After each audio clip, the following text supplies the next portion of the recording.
our way in. No, hold it. The heat will kill you. Well, we can't just stand here and let him take it. Brown, listen to me. You can't leave us behind on Mars. It'll be murder. There's something growing in here. The main cabin's crawling. It's all around me.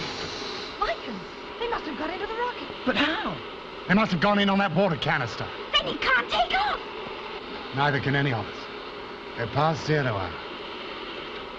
So Mars will retain its secrets after all. Those lichens. They'll fill the rocket and there's no cold air to kill them off in there. No. But we can create it, Mary. Brown, listen to me carefully. Can you still reach the controls? Just about. Right, switch off the motors. Now, beside the motor controls, you'll find the refrigeration and air conditioning plant. Turn the refrigeration down to 0 temperature. Then put on your space helmet. Oh, what for? But don't you realize that refrigeration will kill anything in there? What about Hamlet? He's in there and he's got no protection.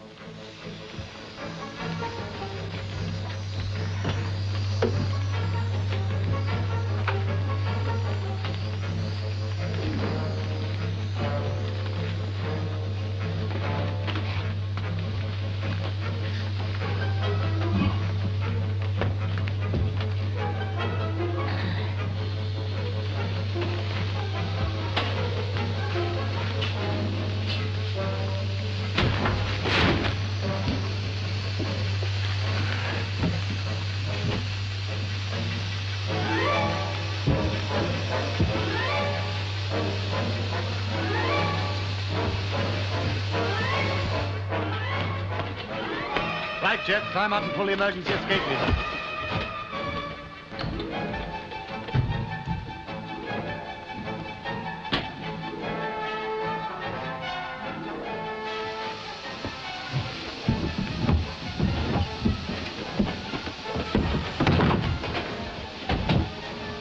Brown. Oh.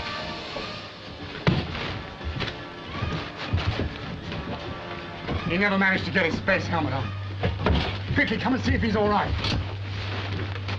I need to go out and cut this refrigeration off.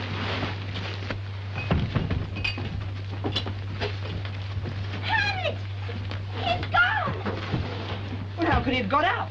Where can he be? Doesn't matter where he is, Jeff. Nothing could have lived through this cold without a spacesuit. Poor Hamlet. I should have made him another one. It wasn't your fault, Jeff. How's Mr. Brown? He's still alive. Well, what have we got here? Oh, Hamlet! Oh, he's all right. How did he get there? I don't know. Mr. Brown must have put him there to keep him warm. Good old Hamlet. Come on, Jeff. Let's clear these lichens out of here. Even though they're all dead, I want every trace of them out. Wait a minute. We lost most of our water. These things are full of it. I know how to extract water from vegetation. Well, that's wonderful, Mary. Well, let's hope you can. We're certainly going to need it. Well, let's hope it'll be fit to drink. You know, this is really turning the tables. A few hours ago, the lichens were after us for water. He's coming round. Well, 0 hour. We missed it. We have to thank you for that, Mr. Brown. You were going to leave us out there to die. Yes, I don't think you've got a streak of humanity in you. Oh, yes, he has. He remembered to save Hamlet's life. Well, that's one good mark we'll score up for him if we ever get back to Earth. Well, that's a big if, Mary. Now that we've missed 0 hour, the Earth is moving away from us at 20 miles a second.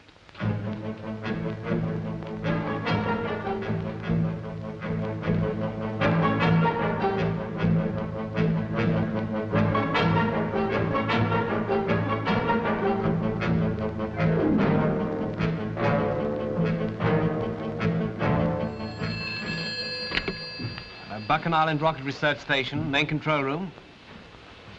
Well, no. No, not a thing.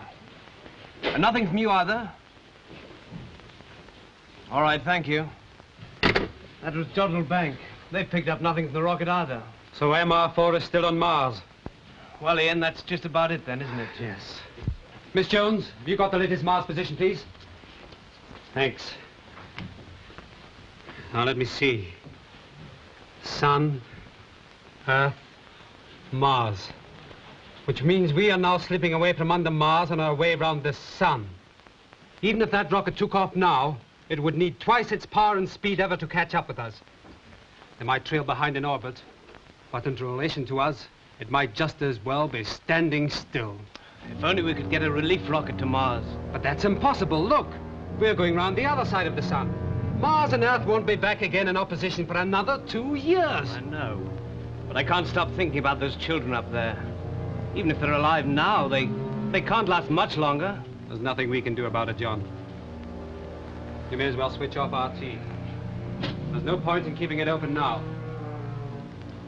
Hello, Bacan Island, Great Britain. This is the radio research station at Lima, Peru calling. We have a message for you. How do you hear me? Over. Who is it? Oh, it's Lima, Peru, one of the stations keeping a radio watch for us. Bacan Island here. Hello, Lima. We are hearing you, strength 4. What is your message? Over. We have received a message which we believe comes from your rocket on the planet Mars. Stand by, please, while we repeat it to you. It reads, "We are preparing for takeoff immediately." That is all we were able to hear. Over. Preparing for takeoff immediately. They're going to make it. No, wait a minute. What time was this message received? Over. Message received 3 minutes ago. Over. 3 minutes. Plus 4 minutes it took for the message to reach Earth. No. It's still too late. Well, thank you, Lima. Keep listening, watch. Over and out. Of course we will keep listening. We are all anxious for the safe return of your brave space pioneers. Over and out. But Henderson must know it's too late for takeoff now. Maybe he does. But he must also know that if he does take off now, he'll either get lost in space or fall into the sun.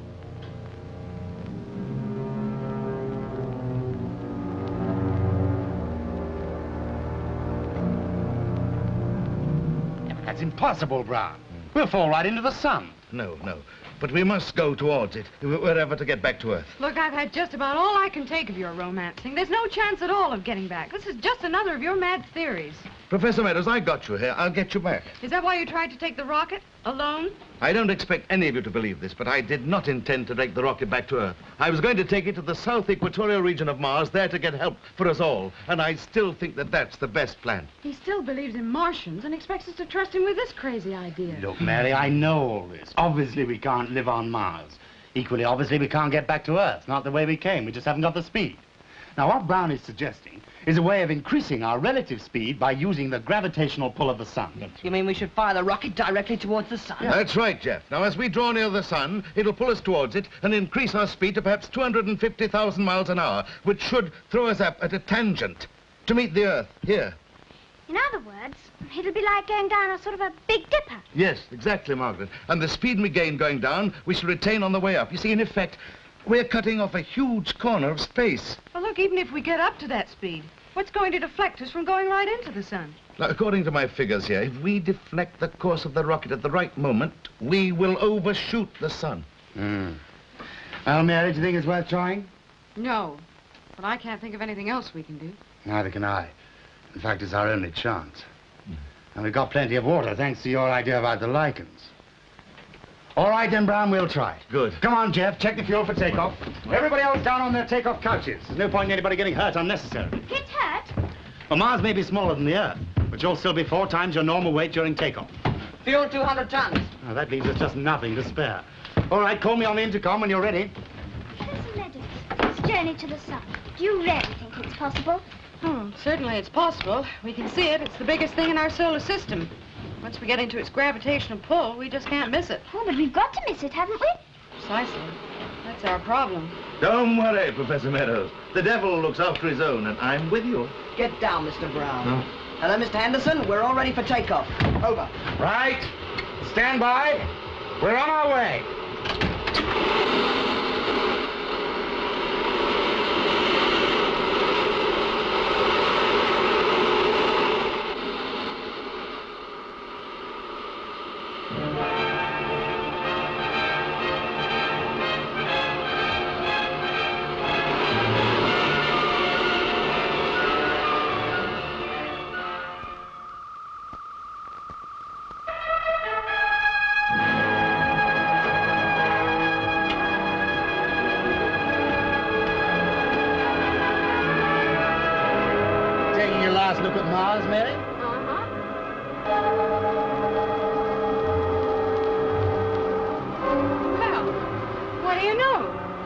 those canals have reappeared.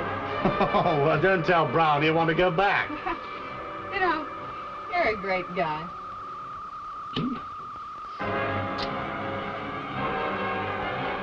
The 5th day out from Mars. Yes, and look at the course they're taking. If only we could get some direct radio contact and know what they're doing, and who's doing it. There's no chance of that. The Earth's moving away so fast. Yes, I suppose we're lucky we're still getting their automatic signals. You know, Ian, it's my theory that whoever was alive must have been killed during the takeoff.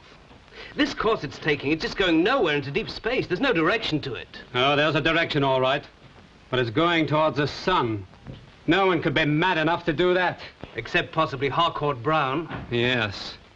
You know, they could be thinking of using the sun's gravity to pull them through a shortcut in space. Where did you get that mad idea from? This book by Brown. Oh, Space Travel for All. Yes, I've read that too, but it's a pretty dangerous theory. A bit more dangerous than Brown ever imagined. You remember the analysis of Professor Meadows' report on space radiation? Solar and gamma rays from the sun are far more intense than she ever imagined. And the nearer you get to the sun, the more intense they become. That rocket skin couldn't possibly protect any of them.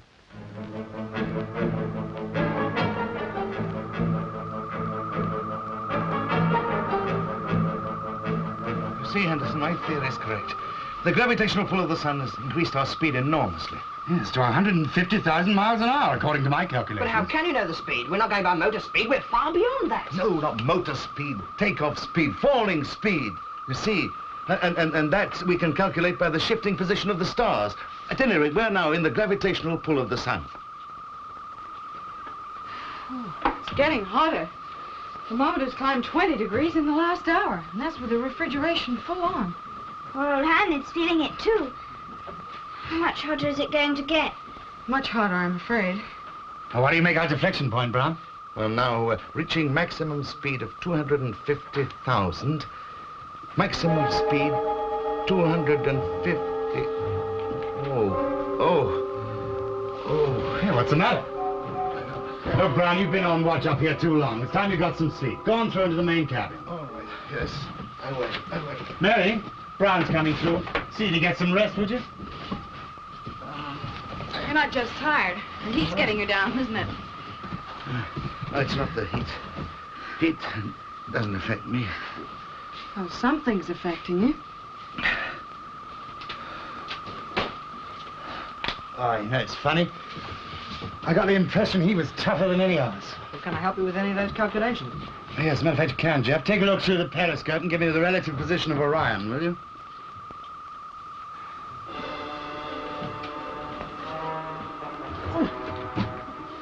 Hey, what's the matter? The sun! The periscope was set right on it. Well, there's no extra filter on it. Brown was the last person to use this. I wonder he was feeling ill. Look, are you all right? I think so. I had no idea it'd be so fierce and blinding. It's more than just blinding, Jeff.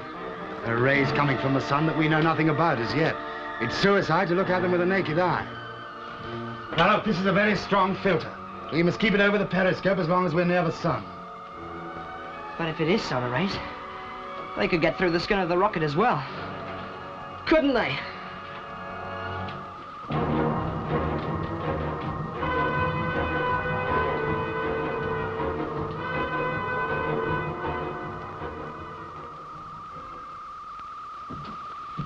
Here's some more water, Mr. Brown.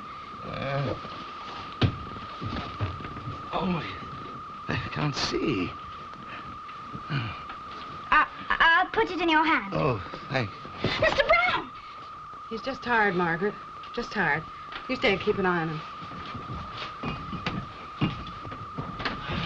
Mary, how's Brown? That's what I wanted to talk to you about.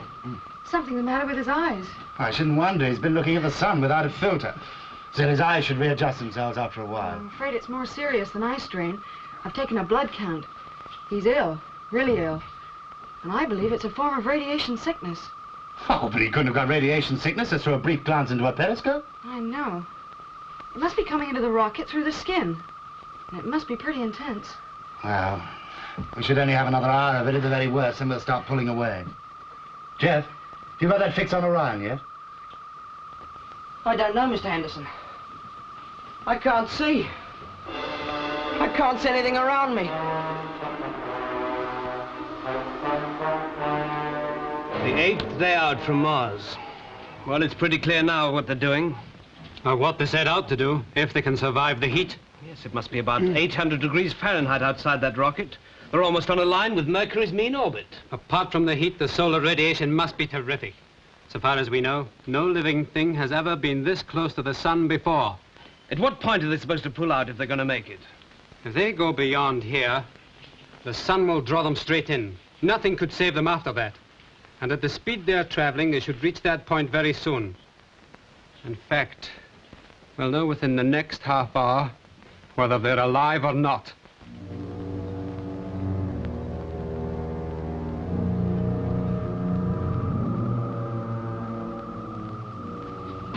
How do you feel now, Jeff?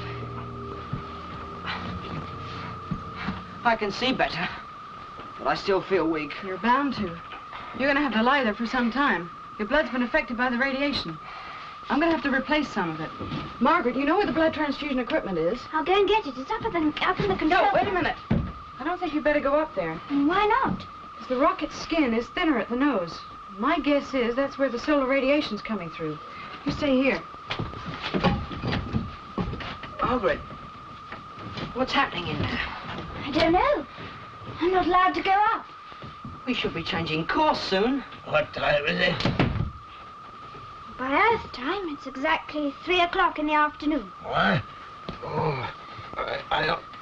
Getting up there. No, you shouldn't get up. You're too ill. I've got to get up. I've got to get up. Henderson got to deflect the course of this rocket within the next 2 minutes. Oh.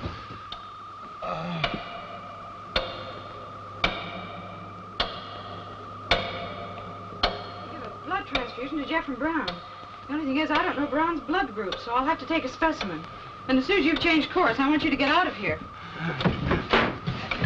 You've got to get below now. Come on, Mary. You see that clock? In a minute and 10 seconds, I've got to pull this rocket out of its plunge into the sun. A moment too soon, and we'll fly off into space and never find the Earth.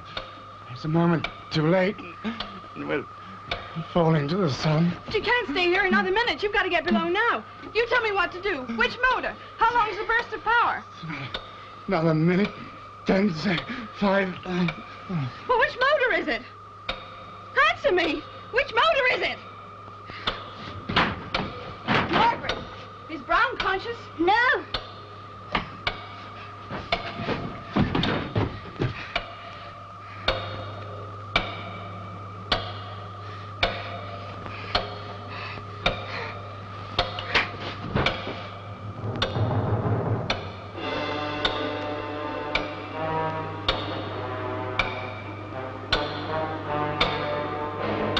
Latest automatic readings. The sun's interference is so strong, I doubt if we'll get any more. I doubt it will need any more anyhow. They're past the deflection point. Well, what'll happen now? The rocket will just speed up and speed up as it gets nearer the sun. And then? Then it'll melt. Then it'll vaporize. That's if it doesn't crash into Mercury first. You see, they're right in line.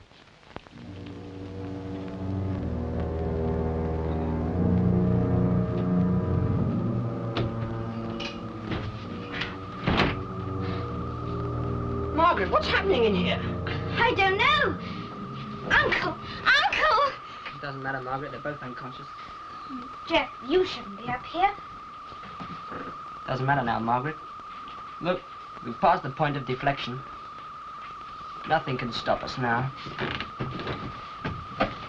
You mustn't look through that periscope again, Jeff.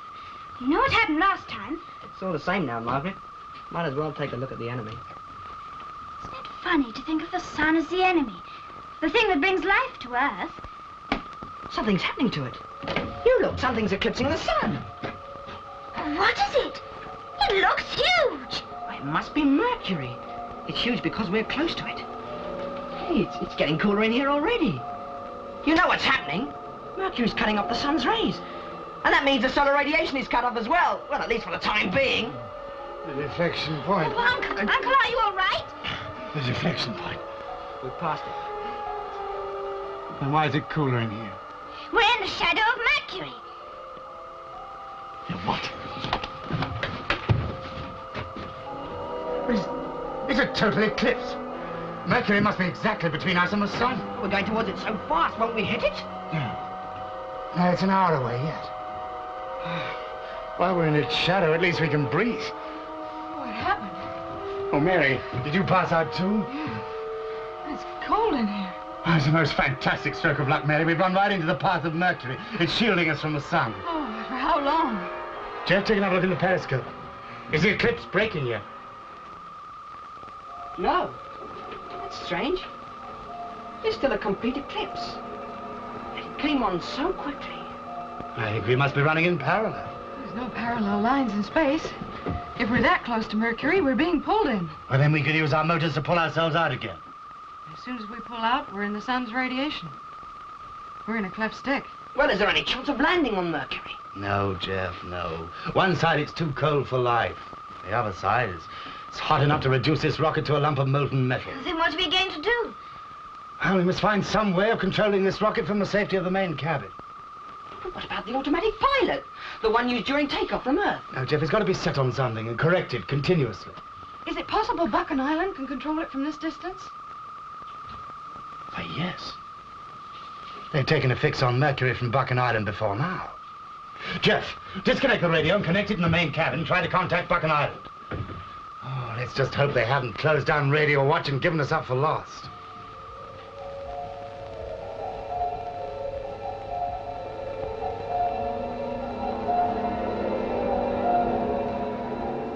Well, that's the last position. Right alongside Mercury. We'll never get a radar fix now. They're too close in. How about RT? You've got a hope. Hello, Buchan Island. This is MR4 calling. Ian, listen! This is MR4 calling Buchan Island. I have a message for you. We are running parallel to the planet Mercury at a distance of 100,000 miles. Can you compute our course from here to Earth and take over an automatic pilot controlled by radio beacon? Over. Can we? I'll say we can. Or at least we'll try. They've heard it! That means we got a chance. Get on to Jodrell Bank and all radar tracking stations all over the world. We want a full power radio transmission beacon to Mercury. We will compute our instructions by radio relay. Hello, MR4. This is Buchan Island calling. You are now 3 days out. This is Buchan Island calling. Hello, MR4. Set automatic pilot on carrier wave. We will take over. How many other of you still alive? Over. All of us, even Hamlet. Is there anything you want us to do from this end? Over. No, just keep alive, all of you. We will have you back on Earth within 7 days. Over. They're alive!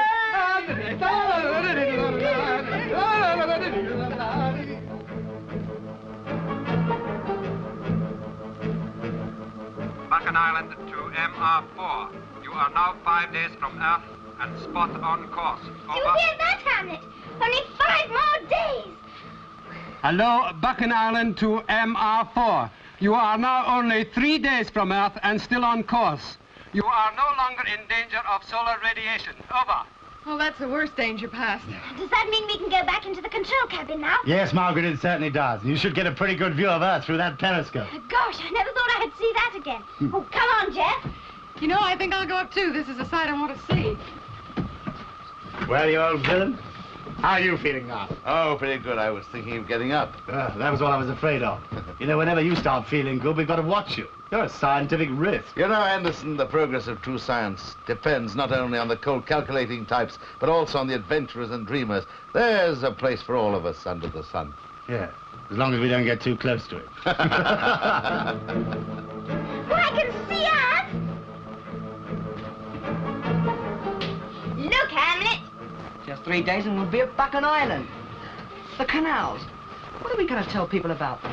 That's what everybody wants to know. Well, we just have to say we weren't there long enough to find out. We'll make a scientific report and let people make what they can of it. Oh, how very generous of you, Henderson, to allow people to think for themselves. Well, Brown, I hope this adventure has taught you the importance of scientific truth. Well, let's take a look at that periscope, shall we? Earth, what a dull, boring place. Not a square inch that hasn't been discovered and charted. There's nothing new to find there anywhere. Ah, yes. Now, that looks much more interesting. What are you looking at? Venus. Now, there's a planet with real possibilities. Oh, no! Oh, Brown, why don't you come down to Earth? Venus.